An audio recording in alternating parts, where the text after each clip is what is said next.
que dans le fond, que, OK, c'est censé être le mois de la fierté. Donc, moi, je suis fier d'être canadienne. Donc, le drapeau Canada, si on lit là-dessus, le drapeau canadien représente l'espoir, ça représente l'unité, puis ça représente la fierté nationale. Donc, pourquoi moi, j'aurais pas le droit de porter cette fierté-là, puis eux, ils ont le droit de porter leur chandail avec l'arc-en-ciel pendant toute l'année? Porte ce que tu veux, je vais porter ce que je veux. Alors que le système éducatif fait face à une pénurie d'enseignants, une école a choisi de renvoyer un ou une employée qui y travaillait depuis environ 20 ans pour avoir porté un chandail jugé inapproprié durant le mois de la fierté en juin. La lettre disait, et je cite, le slogan This is my pride flag, ceci est le drapeau de ma fierté, sur le drapeau canadien véhiculait un sens douteux qui contredit le soutien de l'école à l'inclusion et, par conséquent, à la communauté LGBT. Fin de la citation. Comme la personne a osé le porter à nouveau malgré l'instruction de ne pas le faire, son emploi a été résilié. En raison des procédures en cours, nous garderons l'identité de l'individu confidentielle pour l'instant. Cependant, nous dévoilerons son identité dans une autre entrevue pour faire le suivi une fois le processus terminé. Ce qui est le plus surprenant, c'est que le Québec a récemment annoncé un besoin d'environ 1000 enseignants supplémentaires pour gérer la population étudiante croissante. Alors que certains éducateurs imposent leur idéologie politique et de genre aux élèves, ceux qui prônent une éducation neutre et impartiale sont confrontés à une surveillance accrue, comme le montre le cas dans ma prochaine entrevue.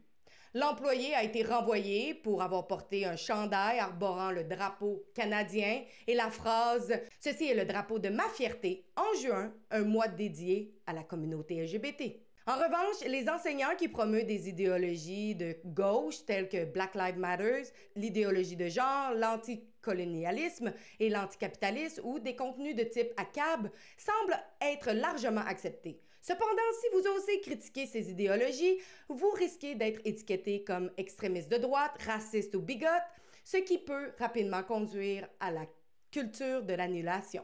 Que se passe-t-il dans ces institutions qui façonnent la prochaine génération? J'ai contacté l'école pour me renseigner sur leur code vestimentaire pour les enseignants et tous les employés, y compris ce qui est autorisé et ce qui ne l'est pas. En raison des préoccupations de confidentialité, je n'ai pas pu fournir de détails spécifiques, mais ils n'ont pas répondu à ma demande. Je vous encourage à écouter cette histoire qui est, pour ma foi, choquante. Bonjour, je suis éducateur depuis quasiment 20 ans aujourd'hui. J'ai travaillé pour la même commission scolaire tout ce temps-là. J'étais même cette école-là, mais mes enfants y ont assisté. Puis les derniers 4 ans, on a eu une nouvelle direction qui est arrivée. Faut croire qu'on n'a pas bien méché ensemble, moi puis la directrice. Chose qui peut arriver avec n'importe qui. On doit se respecter en tant que collègue pareil. Chose qui n'a pas été le cas pour moi, malheureusement. Dès le début, il y a toujours eu quelques petites frictions. Puis là, depuis la dernière année, ça a été pire. J'ai eu 3 insubordinations. Donc, une parce que j'ai écrit à mon directeur général aux commissions scolaires pour poser la question si le drapeau fierté était posé dans toutes les écoles de notre commission scolaire ou c'était juste la nôtre. C'est-tu admin qui prenait cette décision-là? J'ai aussi écrit comme de quoi, si on est pour aller avec cette idéologie-là, mais d'accord, mais qu'on inclut tout le monde, toutes les cultures, toutes les races, toutes. Fait que j'ai pas eu de réponse de mon directeur général, mais je sais que ça s'est rendu à ma directrice car j'ai eu une insubordination. J'ai pas eu le temps de m'expliquer, ça a été tout de suite une insubordination. Suite à ça, j'ai eu une deuxième insubordination pour dire que j'ai laissé un parent rentrer dans le service de garde. Même si c'est pas moi qui ai touché le piton pour laisser le parent rentrer, j'ai même pas eu le droit de me défendre. Je me suis fait dire aussi comme de quoi que j'ai menacé un collègue pour mentir pour moi, qui était c'est complètement faux. À 3 fois, je recevais un email. Aussitôt que j'entendais le son des emails, les frissons m'ont passé. Bon, c'est quoi que j'ai fait encore? Fait que j'étais rendu que je m'isolais dans la classe. Et la dernière insubordination que j'ai eue, c'est parce que j'ai porté un T-shirt avec le drapeau canadien dessus, qui dit This is my pride flag. On avait acheté aussi ça parce qu'on était quelques-uns qui l'ont acheté, qui est la couleur kaki qui représente les vétérans. Alors, je me suis fait dire que ça a été un symbole de la haine à partir d'un professeur. Quand elle m'a dit ça, j'avais écrit tout de suite à ma directrice pour qu'elle me donne du support. J'ai pas eu de support. J'ai eu une termination d'emploi. Fait que, parce que j'ai porté le T-shirt tout de suite après qu'elle m'ait demandé de ne pas le mettre. Mais j'ai trouvé ça discriminatoire car il n'y avait rien de vulgaire sur mon T-shirt. Puis, c'est cela. Vous faites face au fait que, bon, ils vous ont congédié, mais c'est encore plus, je crois que vous perdez vos années d'expérience. Pouvez-vous un peu nous expliquer qu'est-ce que ça entraîne comme conséquence pour vous? Ben moi, ça m'enlève ma seniorité. Comme là, je commence dans une nouvelle commission scolaire, donc je suis en bas de l'échelle. Donc, je ne peux pas choisir quel groupe que je vais avoir. Je ne peux pas choisir les heures que je vais avoir. Donc là, je perds des heures. Je ne sais pas si je vais rester au même type d'échelon de salaire. Ça, je vais le savoir prochainement. Donc, je perds ça aussi. Je perds aussi les rapprochements que j'ai faits avec les enfants à l'autre école. Je dois recommencer tout. Là. Écoute, j'ai 50 ans, puis je dois recommencer tout. Tu sais, il y en a beaucoup qui me disent, mais tu sais, pourquoi tu veux retourner à cette école-là si c'est néfaste comme ça? Ma réponse est les enfants. J'ai toujours été là pour les enfants. Puis j'ai fait des rapprochements avec ces enfants-là, puis tu sais, je les connais depuis qu'ils sont tout petits, aller jusqu'à secondaire 5. Fait que, tu sais, c'est dur à commencer tout ça, là. Donc, oui, ça l'entraîne, tu sais, ça fait des coupures sur certaines collègues de travail, puis tout ça, tu sais, j'avais quand même une bonne relation avec les professeurs avec qui je travaillais. Qu'est-ce que c'était votre but à la base de porter ce chandail-là durant le mois de juin? Ben, de un, je ne l'ai pas porté juste pendant le mois de juin. C'est sûr, ça a été remarqué plus pendant le mois de juin. Je l'ai porté quelques fois dans l'année, puis je n'ai jamais eu aucun commentaire. Et un autre collègue de travail aussi l'avait porté. Ça a été plus pour dire que dans le fond, que, OK, c'est censé être le mois de la fierté. Donc, moi, je suis fier d'être canadienne. Donc, le drapeau Canada, si on lit là-dessus, le drapeau canadien représente l'espoir, ça représente l'unité, puis ça représente la fierté nationale. Donc, pourquoi moi, j'aurais pas le droit de porter cette fierté-là? Puis eux, ils ont le droit de porter leur chandail avec l'arc-en-ciel pendant toute l'année. Porte ce que tu veux, je vais porter ce que je veux. Je te discrimine pas, viens pas me discriminer moi. Moi, le drapeau fierté, je suis pas associé à ce drapeau-là. Ça me représente pas, puis ça représente pas tout le monde. C'est pas parce qu'on est homophobe, au contraire, ça n'a aucun rapport. Être lesbienne, être bisexuel et tout ça, ça c'est une préférence sexuelle, mais c'est personnel, tu sais. T'as pas besoin de savoir si moi je suis hétérosexuel ou bisexuel, là, c'est une préférence, ça. On sait qu'il y a des nouveaux programmes scolaires qui sont maintenant obligatoires dans les écoles, comme le nouveau programme Culture et citoyenneté québécoise, qui amène beaucoup de sexualisation, beaucoup de l'idéologie de genre, et etc. Qu'est-ce que vous pouvez nous dire un peu sur ce qui se passe dans ces quatre murs-là du système scolaire?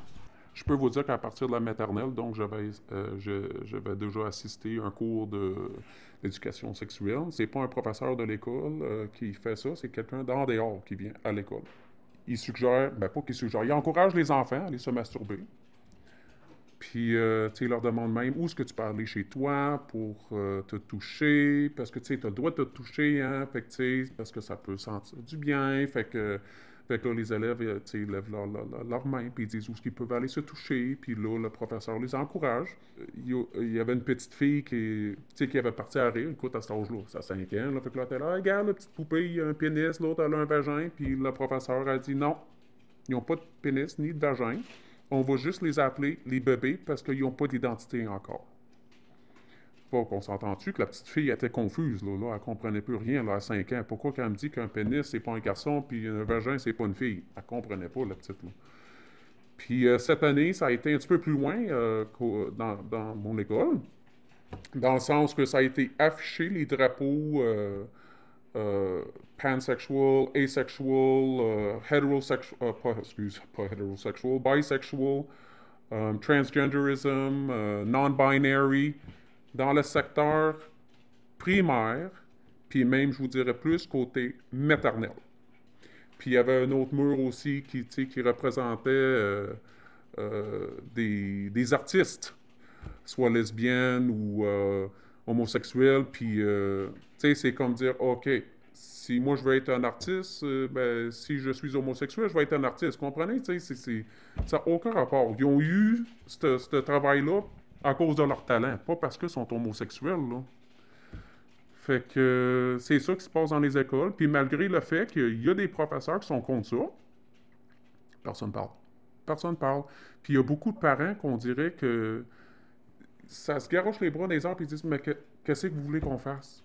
Mais protégez vos enfants. Mais il y a tellement de parents qui sont pas au courant vraiment de ce qui se passe dans les classes. Puis la façon qu'ils montrent ça, là, le ministre de l'Éducation, là, les parents, il faut qu'ils lisent entre les lignes. Bon, on dirait qu'il n'y a plus de parents, il n'y a pas grands-parents qui font ça à cette heure. Je trouve ça très triste parce que, Colin, je me demande où sont les papas ours puis les mamas ours ici à Québec, honnêtement. Parce que c'est vos enfants, là. Puis je trouve ça triste qu'il n'y a personne qui se lève là, pour ces jeunes-là. Là. À peu près combien d'années que vous voyez le changement dans le système de scolaire? Honnêtement, depuis 2 ans. Depuis que le COVID est terminé. Depuis 2 ans. OK.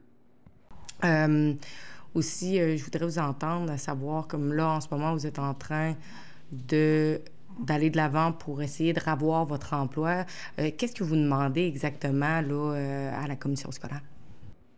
Mais je demande, de un, que ça arrête de mentir à mon sujet, d'arrêter de me traiter comme si j'étais un criminel, faire en sorte qu'après 17 ans de service, que j'ai donné du temps supplémentaire non payé parce que j'ai toujours aimé mon emploi, puis que j'ai toujours été là pour les jeunes, puis du jour au lendemain, je suis traité comme un criminel, comme si j'aurais fait de quoi un enfant ou quoi que ce soit. Moi, c'est plus pour ma réputation. Oui, est-ce que j'aimerais ça retourner à mon école? C'est sûr, oui. Est-ce que j'aime l'atmosphère? Non. Mais comme j'ai dit, je suis là pour les enfants, je suis pas là pour me faire des amis. Là. Écoute, je suis capable, je suis une personne, puis si vous irez rencontrer des professeurs donc avec qui j'ai travaillé, là, ils vont vous dire que j'ai toujours été de bonne humeur. Là. Je suis toujours de bonne humeur. J'arrive à l'école, je suis de bonne humeur. J'arrive tout le temps une demi-heure d'avance. Les professeurs peuvent me demander n'importe quoi, puis je vais dire oui. Écoute, c'est sûr que j'aimerais ça retourner parce que moi, j'étais là avant cette nouvelle directrice-là. J'étais à cette école-là. Fait que donc, je connais cette école-là, puis je trouve ça de valeur parce que on dirait que l'école en ce moment là, n'a plus les mêmes valeurs que ça a déjà eu. Ça ne représente plus qu'est-ce que ça a déjà représenté, cette école-là, puis c'est triste. C'est vraiment triste de voir, surtout que moi, ça fait longtemps que je suis là.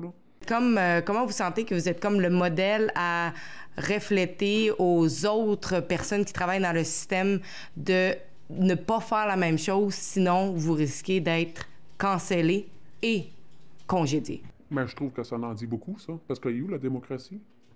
Et où la liberté d'expression? Puis je trouve ça terrible. S'ils veulent me servir comme modèle, qu'ils me servent comme modèle. Mais jamais, jamais que je vais m'excuser pour qu'est-ce que j'ai fait. Jamais, jamais que je vais demander un pardon. Non. S'il y en a qui ont besoin de s'excuser, mais ça va être l'administration puis la commission scolaire en tant que telle. Mais non, je regrette rien de ce que j'ai fait.